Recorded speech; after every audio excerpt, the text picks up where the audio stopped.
안녕하세요. 안녕하세요. 오늘 강의 제목을 여러분들께 말씀드릴게요. 1강, 2강은 관계에 대한 것은 너와 나의 관계고, 2강은 나와 하느님과의 관계인데 1강, 2강 다 통틀어서 이 제목을 써드릴게요.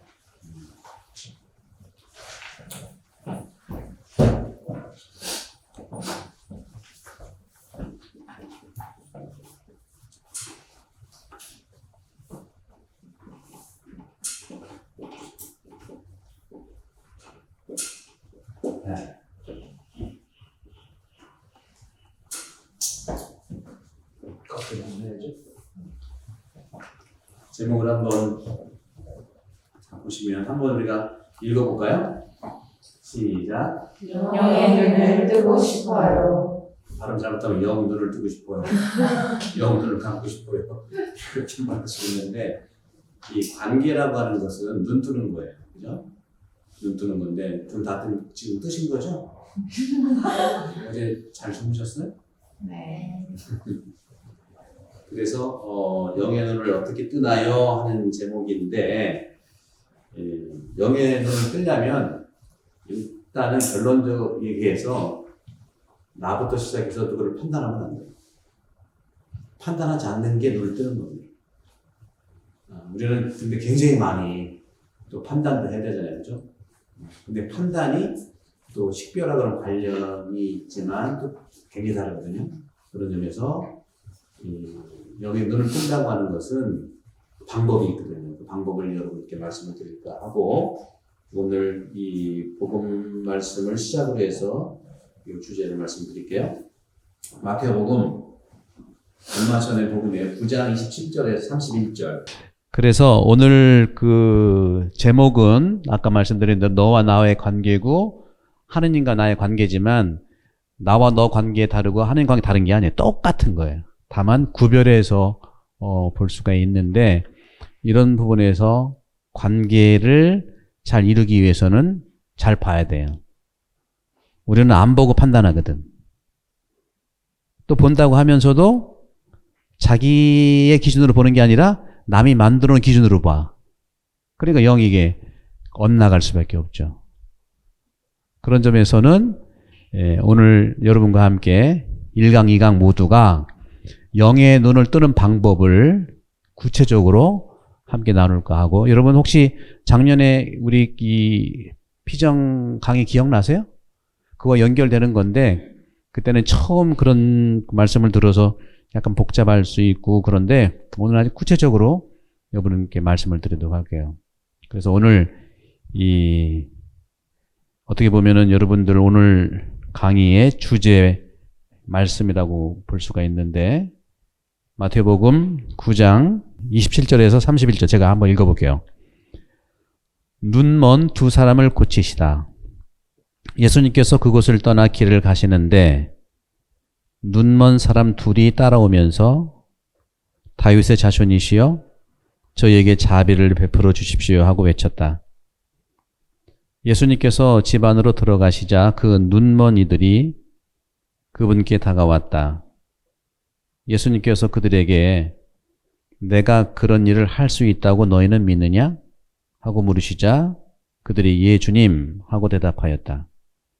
그때 예수님께서 그들의 눈에 손을 대시며 이르셨다. 너희가 믿는 대로 되어라. 그러자 그들의 눈이 열렸다. 예수님께서는 아무도 이 일을 알지 못하게 조심하여라 하고 단단히 이르셨다. 그러나 그들은 나가서 예수님에 관한 이야기를 그 지방에 두루 퍼뜨렸다. 하지 말라는 것만 해. 하지 말라면 꼭 그래서 청개구리 나온 것 같아. 제발 좀 나 죽은 다음에는 물가에 곁에 이렇게 좀 물가 곁에 나를 좀 묻어달라니까 진짜 묻어. 마지막은 믿었어. 평소대로 하지. 그죠? 그래서 여기 이제 그들의 눈이 열렸다 하는데, 여러분들 시력이 얼마나 되세요? 시력 다 좋으세요? 시력? 안경 끼신 분들은 그게 자기 근시, 원시? 나는 안경을 꼈다 벗었다. 저는 본래 이 나이에는 돋보기 써야 되는데 돋보기 써본 적이 없어. 그리고 원시, 근시를 잘 몰라요. 안 보이면 안 보는 대로 사니까. 자세히 보는 게 또 피곤하더라고. 그죠? 자세히 볼 것만 보고 나머지는 되는 대로 이제 보는 건데, 오늘 여러분들 영의 눈을 뜨는, 다시 말하면 영의 눈을 어떻게 뜹니까? 하는 것에서, 영의 눈을 지닌 사람은요, 사람을 판단하지 않아요. 그 판단이 자기 시선으로 판단한다면 그건 판단이 아니고 정말 자기 시선이라면 그것은 관찰이에요. 관찰과 판단을 우리가 혼동하면 안 된다. 성당에서 맨날 얘기하는 관찰, 성찰 이런 얘기하니까 똑같은 얘기 힘들다고 하죠. 사실은 이것이 인간관계뿐만 아니라 하느님과의 관계에서 정도, 왕도라고 할 수 있어요. 요즘은 이제 코로나 시대이기 때문에 유튜브에 너무나 많은 좋은 말들이 많아요. 진짜 좋은 말들이 많아요. 거기서 원광석 발견할 수 있으니까 잘 찾아서 보시면 진짜 많아요, 진짜. 저도 자주 잘 듣는데, 우리 한국 분들이 말 잘하는 사람이 왜 이렇게 많아? 저는 그래서 여러분들께 그 전에 지금도 이제 서양의 이런 학문들이 지금까지 세상을 지배해 왔어요. 근데 그들이 전 세계를 어쨌거나 경제든 뭐 군사력이든 모든 것들이 그들의 그러한 시스템에 의해서 이렇게 온 세계를 지배하게 됐다면 왜 그럴까? 제가 볼 때는 여러 가지가 있지만 잘 봐서 그래요. 잘 봐서. 이것이 바로 성찰, 관찰을 찰자가 쪼갠다는 거예요. 쪼개. 잘 쪼개서 보는 거예요. 여러분들 잘 쪼개서 보잖아요. 지금 제가 하는 말도 잘 쪼개지만 저 신부님 왜 머리를 저렇게 올렸을까 하는 거 잘 쪼개잖아 지금. 자세히 보잖아요. 그죠? 그런 것처럼 관찰인데 중요한 것은 관찰한 것을 이제는 같이 종합적으로 봐야 된다는 거예요. 모든 것에서. 특히 인간은 더 그래요. 그래서 요즘에 계속 제가 인간의 영성, 영적 인간성에 대한 얘기를 하는데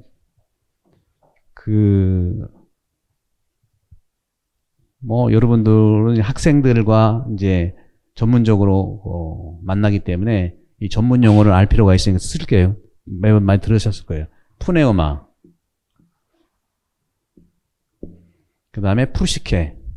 이것도 히란 말인데 그냥 트랜스크립션을 한 거예요. 히란 말로 써드려 볼까? 푸네오마, 푸시케. 푸시케는 푸시케 이렇게 되구나. 그 다음에 소마. 이것이 이제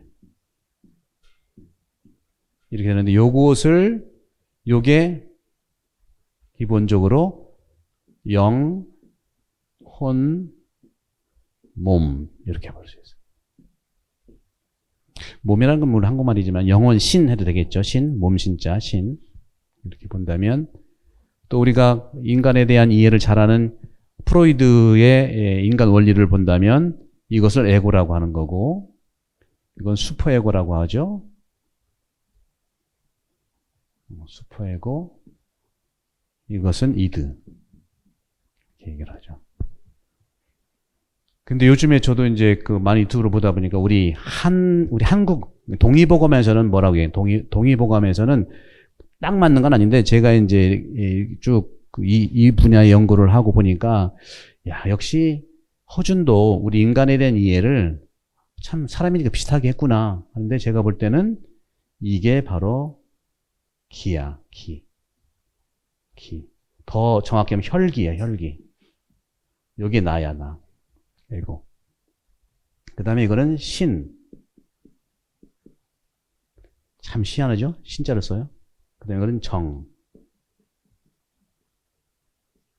정기신 이렇게 동의보감도 구별을 하더라고요.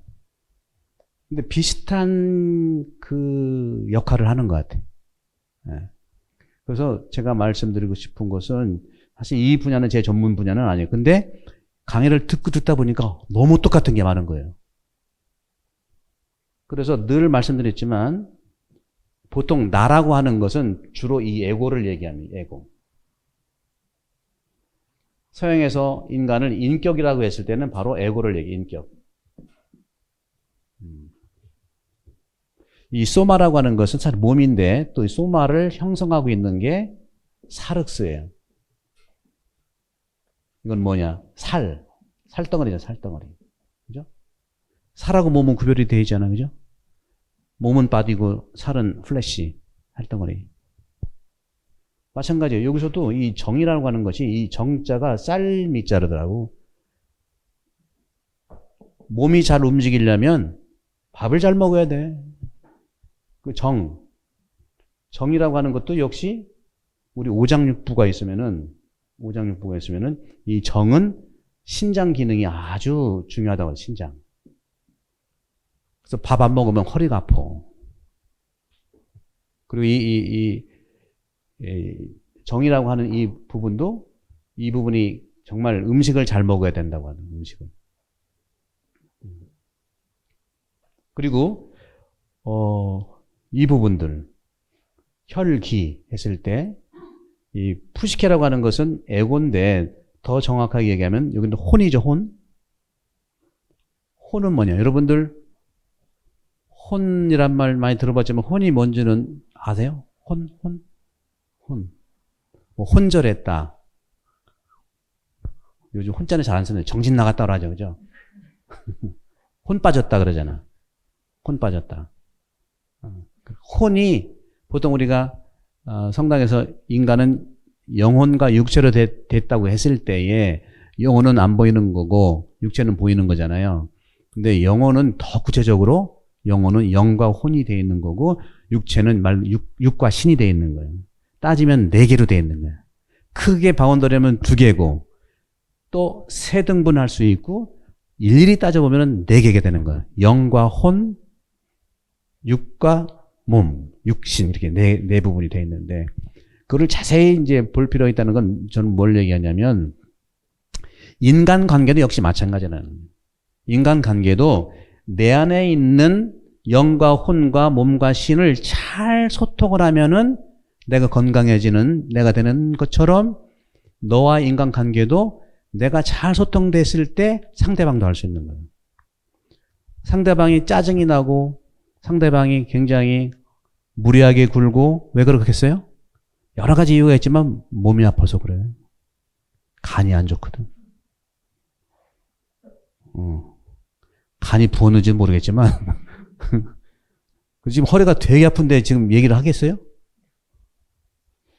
근데 몸에서 오는 몸이 불편할 때는 여러 가지가 있지만 몸이 잘 여러분들 안 돌아갈 때는 이유가 뭐예요? 대체? 몸이 잘 안 돌아갈 때 이유가 있잖아요. 뭐가 있어요? 몸이 안 돌아갈 때 뭐예요? 전문가가 한번 얘기해요. 몸이 안 돌아갈 때 뭐 어떻게 돼? 예. 네. 몸이 안 돌아가는 게 아니라 몸이 불편할 때 오는 게 왜 그럴까? 암? 갑자기 또 암이야 또? 그럴 수 있죠. 아니 보통 그러니까 제가 말씀드릴게. 보통 몸이 안 돌아 불편하면 3가지예요. 병들었거나 뭘 안 먹었거나 굶겨 애들 굶기면 근데 운동 안 했거나 가장 기본이 3개라고. 그렇잖아요. 병들면은 만나기도 싫잖아. 그리고 배고픈데 누구 만나겠어? 그러니까 맨날 친구들 만나면 먹고 하자고 그래. 사랑하는 사람 봐봐. 맨날 먹으러 가지. 그렇잖아요. 그 다음에 뭐라고 좀 맞으면 하나가? 병들거나 또 운동 안 하는 거. 공부는 안 해. 보니까 공부는 안 해. 기본적. 똑같이 영도 마찬가지예요. 영이 아플 때는요. 똑같은 거예요. 영이 아플 때는 병들었을 때 영이 병들었을 때 영이 아픈 거예요. 영. 그럼 영이 병들었다는 건 어떤 걸까요? 진짜 병든 거야. 바이러스가 내 안에 들어와서 내가 힘든 것처럼 영에 바이러스 같은 나쁜 생각이 들어오는 거란 말이죠. 두 번째는 뭐? 밥은, 몸밥은 먹었는데 영을 굶겨 죽여. 영에는 음식을 안 주는 거예요. 여러분들은 어디 휴가 갈 때 집에 있는 그 강아지 하루 정도 있으면 밥 주고 가잖아. 근데 본인은 영에는 밥을 안 줘. 영도 밥이 필요해요. 그럼 영의 밥은 뭘까? 몸의 밥은 아는데 영의 밥은 잘 몰라? 몸의 밥은 뭐예요? 자기가 땡기는 대로 먹으면 돼. 땡기는 대로 먹어. 너무 많이 뭐 어디 좋다더라. 자기가 입맛대로 땡기는 대로 먹고 몸이 요구하는 대로 먹으면 돼. 저는 이제 시푸드를 좋아하는데 다 아시죠? 근데 요즘 가끔 이제 고기도 먹어. 근데 먹어보니까 역시 안 좋아. 참 사람은 자기 몸을 자기가 알아요. 요즘엔 자기 몸을 전부 누구한테 맡기는 거야. 의사들 잘 몰라. 모르는 거 아니야. 이거 말하면 안 돼. 자기가 자기를 너무 몰라. 누구보다도 내 몸을 내가 알아야 돼요. 누구보다도. 그럴 때 내 몸의 문제만이 아니라 바로 이런 릴레이션십이라는 것이 일단 너와 나지만 나와의 관계를 잘 소통하는 거예요. 소통이야말로 모든 건강, 생명은 소통하게 돼 있어요. 여러분 너무 힘드시죠? 살기가. 그분들 왜 그렇게 힘든 세상을 살면서 안타깝게 일을 하겠습니까? 그분은 살려고 그렇게 한 거예요. 너무 힘드니까. 그렇죠? 생명은 소통하게 돼 있어요. 몸이든 마음이든 생각이든 영이든 소통하게 돼 있어. 정말 너무 힘들면 사실 그래서 태어나는 게 사실은 고통과 함께 태어나는 거기 때문에 힘들다고 생각했을 때 난 살아있구나 생각하시면 돼요. 돌아가신 분은 힘든 지 없어. 그러니까 그래도 힘든 거 내가 알아야 될 거 아니에요. 그죠? 이런 점들. 그리고 이제 중간중간에 이제 관계라고 했을 때 이 관계에서 가장 중요한 관계를 확인할 수 있는 게 어떤 걸까요? 내 안에서는 영과 혼과 몸, 살이 서로 소통을 해야 되는데 아까 얘기한 대로 몸은 병들지 않게 하고 바이러스 침투하지 않게 하고 바이러스가 왔을 경우는 약도 먹고 쉬기도 하고 그러잖아요. 그죠? 그 다음에 뭐 음식을 안 먹었을 때 음식을 더 줘야 되잖아요. 그 다음에 또 뭐예요? 운동도 해야 되잖아요. 그럼 영이 배고플 때, 영이 아플 때는 어떻게 해야 되냐? 약을 먹든 진료를 해야 되잖아요. 그리고 영이 배고파. 영의 음식은 뭐냐? 미리 말씀드릴게요. 말씀 묵상이에요. 말씀 묵상이야말로 영의 음식인 거예요. 그래서 제가 매일매일 올리는 이유가 첫째, 누구를 위해서? 나를 위해서요. 이거 안 올리면 내가 굶어. 내가 굶으면 여러분들도 손해잖아. 정말 그래요. 사람은 안 보이는 게 3분의 2예요. 영과 혼은 안 보이잖아. 보이는 건 몸이에요. 근데 몸에 거의 120% 투자를 하는 건 아름다운 일이지만 나눠서 혼과 영에 투자를 하라. 그게 바로 우리가 얼마나 종교는 전부 다 이 영의 음식을 살아가는 거고. 여러분 성체를 영하면 얼마나 편합니까? 그죠? 제가 지금 얼굴이 좀 불그스레하죠? 오늘 포도주 좀 많이 먹었더니 미사 때 습관적으로 팍 지금 후회는 안 하는데 얼굴이 좀 빨가지 않아요? 이 관계에서 나도 마찬가지예요. 영과 혼과 몸이 관계를 이루는 확인해 주는 거. 마찬가지 나와 너와의 관계 확인해 주는 거. 그 다음에 친구와 친구, 부부와 부부, 자녀와 부모 확인해 주는 관계 확인해 주는 게 뭐냐면 대화예요. 소통은 대화예요. 여러분들 친구들 여러분들 많이 있으세요? 많이라보다는 뭐 친구 있으시죠? 친구 있으세요? 몇 명이 있으세요? 친구 몇 명 있는 것 같아요. 네. 소통을 해야 되니까. 조금? 손가락? 5명 되는 거네? 나 친구 5명 된다. 한번 손 들어보세요. 5명. 나머지 10명인가? 10명 된다. 1명 이상 된다. 1명 이상 다 돼야지. 뭐 없다는 없겠지.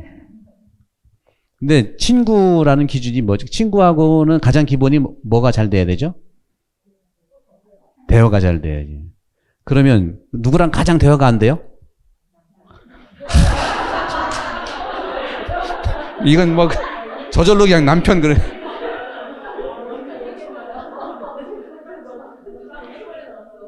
아니 사랑하고 대화 잘 돼서 결혼한 거 아니야? 어? 가장 답 어떡할수록 안 돼? 살아갈수록 안 돼? 근데요, 제가 말한 정상이야. 잘 되는 게 이상한 거예요. 남편이랑 너무 잘 되는데 손 들어보세요. 내가 좀 이상한. 오. 아니 혼자라도 생각을 그렇게 하면 괜찮아요. 혼자라도. 네. 그리고 또 남편은 너무 대화 잘 된다 한번 얘기해 보세요. 손 들어보세요. 그럼 그런 이유가 있어요. 근데 그런 이유가 분명히 있는 거예요. 남편하고는 뭐 안 된다는 게 아니라 안 돼 그냥. 왜 안 되는 거는 분명히 있어요. 정답이 있어. 관계에서는 대화가 최고 중요한데 안 되는 게 있어요. 예. 근데 결혼할 때는 안 되는 것을 몰랐어. 그렇잖아, 몰랐어. 숨긴 거는 아닌데, 그럴 수도 있겠지만, 아닌데, 이거는 이 가족 관계를 형성하는 구조 자체에서 대화를 참 하기가 어렵게 만들어 갑니다. 계속 만들어. 제가 여기 오기 전에 학교에서 오래 있었잖아요. 23년 있었는데, 저는 매년 몽골을 갔어요. 매년 몽골. 몽골에는 우리 신부님들, 수녀님들이 선교사를 많이 했거든요. 또 몽골 신학생을 이제 우리 학교에 입학시켜서 같이 양성해서 또 신부님이 2명이나 됐어요. 이번에 또 몇 달 전에 2번째 신부님이 몽골에서 탄생했거든요. 몽골 사람으로 탄생했는데 하여간 그 신학생 오기 전부터 20년 전부터 저는 매년 갔어요. 매년 몽골에. 왜 갔냐면 이유가 있어요. 현대인들이 대화가 안 될 때는요, 딱 한 가지 때문에 안 됩니다. 관계도, 이것도, 몸도 마찬가지예요. 한 개 때문에 안 되는 거예요. 왜 안 되냐면, A와 너가 있으면은, 대화가 안 되는 이유는 바로 소유 관계가 되기 때문에 그래요. 계산을 해야 되고, 소유의 조건 속에 있으면 대화가 안 돼요. 결혼할 때는 너무 좋아. 교회 갈 때는 너무 좋아. 들어와서, 우리 집 사야 되는데 어떡하지? 소유를 생각했을 때는 대화가 안 되게 돼 있어요. 이게 그 원리에서 나오는 거예요. 몽골 사람들은 유목민들이거든요. 유목민들은 딱 2개예요. 개인의 소유 개념에 땅이 없어요. 토지 공개념 하나. 유목민들은 뭐예요? 떠나야 되잖아요. 여기 살다 그 집이 필요 없어요. 그러니까 소유에 대해서 두 사람이 얘기할 필요가 없어요. 그러니까 몽골 사람들은 1년에 한 번 만나는 사람들이 태반이거든요. 돌아다니고. 그러면 만나자마자 자기 아픔 상처를 그대로 얘기한다. 소유가 아니니까. 갔다 또 떠나야 되니까. 지금 만나는 게 얼마나 어려운 자기의 상처받았던 거, 뭐였던 거 다 얘기해. 제가 그 경험을 많이 했어요. 근데 몽골도 지금 이제 울란바토르라는 그 수도에 많이 집지어되니까 거기도 도시화 현상이 일어나고 유목민에서 이 농경사회로 가면서 대화가 안 되게 돼 있습니다. 인간적 기본 구조가 그래요. 차는 사야 되는데 어떡할 거야 물어보고 또 애는 또 셀렉티브 갖고 프라이브 갔는데 돈은 드는데 어떡할 거야 이 얘기가 하는 대화가 되겠습니까? 이것도 대화가 잘 안 되고 이것도 안 되고 이것도 안 돼. 몸도 망가져. 그래서 그 가족 생활도 참 힘들 거예요. 이게 물론 다 극단적인 건 아니에요. 기본이 그렇다. 그래도 잘 풀어나가는 사람이 있어요. 우리처럼. 그러면 분명히 남편은 계산 소유 관계를 별로 얘기 안 할 거라고. 그런 스트레스는 안 줄 거라고. 그러니까 대화가 되는 거. 이게 가장 기본이에요. 그래서 같이 그러니까 한국 사회에서 어려움이 있는 것은 아파트가 얼마나 정주행으로 있냐. 몽골 같은 경우에는 얼마나 땅이 뭐 남북한 합쳐가지고 8배인가 9배 될 거예요. 10몇 배 되나? 기억이 없는데. 근데 한국은 땅 몇 평에다가 수십 층 올라가잖아. 시드니도요, 아파트가 올라오는 순간 대화가 안 됩니다. 여러분, 아파트 사는 사람들 대화 돼? 같이 여기 사시면 대화 됩니까? 여기? 안 되잖아. 근데 우리 농경사회가 좋다는 게 아니라 이렇게 이웃사촌이라는 게 있으면 대화가 돼요. 그래서 우리가 성경은 유목의 영성이에요. 성경은 유목민의 영성이에요. 그래서 성경도 복음 때에 항상 추석 때 얘기하는 게 뭐예요? 농사 잘 됐다. 곡식 큰 곡간 쳐가지고 내가 거기다가 다 저장해가지고 평생 잘 살아야지. 그러니까 뭐라 했어요? 오늘 네 제삿날이야. 헬바운드야. 고지를 하고 시연을 하는 거야. 다 봤죠. 근데 스키드 게임하고 헬바운드는 메시지가 똑같은 거예요. 똑같은 거. 그거 얘기하면 또 시간이 안 되니까 다음에 하기로 하고, 그런 점에서는 이 부분이 굉장히 소유에서, 그럼 대화가 되려면 어떻게 가느냐? 당연하죠. 대화가 되려면 어떻게 해야 돼? 무소유의 조건 속에서 있을 때는 대화가 되는 거예요. 친구가 왜 대화가 잘 되냐? 서로 소유할 게 없어. 그냥 주기만 하지. 그래서 그런 거예요. 친구가 좋다는 게 그런 거거든요. 친구한테 뭐 돈 빌렸으면 그건 또 안 돼. 깨져. 돈 빌려서 소유 관계 있으면 그건 깨지게 돼 있는 거예요. 그러니까 여러분들, 인간관계는 내가 부족해서가 아니라니까. 여러분 자꾸 내 탓이 하지 마세요. 여러분들은 정말 훌륭한 분이야. 들어오면 신부님 제가 믿음이 부족해서요. 부족한 건 어떻게 알아? 그러니까 그것이 기본적인 그 구조 안에서 오는 거기 때문에, 친하다 하는 것은 아무런 소유 관계가 없을 때, 그러니까 여러분들 고해성사를 성당에 와서 보는데 본당 신부한테 예를 들어 1,000만 원 꿔줬다 그래요. 나한테 성사 보겠어? 성사 보겠냐고요. 이런 관계라는 거예요. 그래서 이 관계라고 하는 것은 마음의 문제, 이런 문제는 두 번째고, 가장 기본적인 서로 빗장을 틀었느냐 안 틀었느냐는 소유관계소. 따라서 돈이냐 하느님이라고 했을 때의 핵심은 돈은 소유고 하느님은 무소유를 얘기한다는 거죠. 그러니까 여러분들, 저 사람하고 내가 좀 살기가 힘들어. 그런데 너무 계산이 있었구나. 그럼 그걸 풀면은 서서히 더 풀리게 돼 있어요. 그래서 그런 영적인 부분에서 제가 여러 가지를 이제 말씀을 드리면, 이 인간에 대한 이해, 이 세 가지도 그렇고, 뭐 프로이드도 마찬가지일 거예요. 이 동의보고말에서 나오는 이런 것도 서로 연관이 되어 있다는 거죠. 그래서 내가 건강하면 괜찮아요. 그러니까 여러분들 부부관계도 그렇고 친구관계에서 또 마찬가지, 친구관계에서 이 소유관계는 물질만 얘기하는 게 아닙니다. 마음의 소유도 있고요. 영도 막 소유하려고 하는 사람이 있어요. 지배하려고 하는 사람이 있다. 마찬가지예요. 물질만 있는 게 아니라 정신과 영과 모든가 연결돼요. 여러분 친한 친구 있는데 친한 친구랑 단절된 경험이 있죠? 왜 단절됐어요? 다 보세요. 왜 단절됐어요? 돈은 아니라고 했을 때 단절된 게 어떤 거예요? 돈이 아닐 때. 내 편 안 들어줘서 그래. 간단해져. 그러잖아요. 내 편 안 들어주는데 어떻게. 내 편 안 들어주면 그 사람이 먼저 연락을 안 해. 난 하고 싶은데. 그거 아는 거예요, 그거를.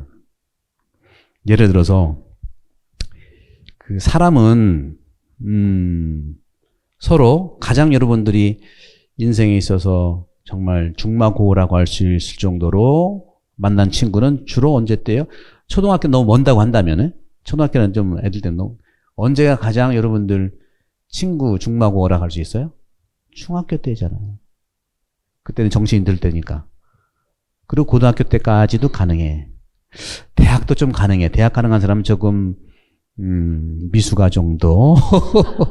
딴 얘기 아니라 좀 마음이 이제 어린이처럼 이렇게 좀 고운 사람을 얘기하는 거죠. 그 친구가 정말 그 중마고처럼 어떤 얘기해도 뭐 판단하지 않고 들어주고 용기 내고 뭐라고 해도, 그런 친구들이 또 지적질 할 수도 있어요. 근데 지적해도 괜찮을 때가 언제요? 너무 상황이 좋을 때는요, 뭐라고 해도 that's okay야. 너 성격 이래가지고 뭐 어떡할까? 그러면 나 원래 그렇지 이러면서, 좋을 때는 어떤 말도 괜찮아. 근데 정말 둘 관계가 깨질 때는 언제 깨지냐면은, 내가 정말 힘들 때, 정말 힘들다는 건 굉장히 여러 가지 있잖아요. 그죠? 정말 힘들어. 그럴 때 바른 말하는 친구는 절연되게 돼 있어. 내가 지금 부부관계도 마찬가지예요. 내가 너한테 지금 바른 말 들으려고 한 게 아니라 어렸을 때 친구니까 내가 하고 싶은 말 하는 거거든. 일종의 이것이 영적 고해성사라고. 사람은 누군가하고 있는 그대로 다 얘기하고 싶은 사람이 있어야 건강할 수 있어요. 그게 고해성사 그런 것 중에 하나거든요. 그래서 여러분들 고해성사도 형식은 있지만 정말 내용은 그래서 교회는 전통적으로 고해성사를 완전 비밀로 정말 비밀로 하고 뭐 그런 얘기가 많이 있잖아요. 살인자가 고백했는데 신부님은 들었는데 증인이 있어야 되는데 그걸 얘기 안 해줘서 신부님이 뭐 이렇게 됐다든가 이런 그 하여간 그 고해성사에 대한 그런 에피소드가 있는데 그런 거예요.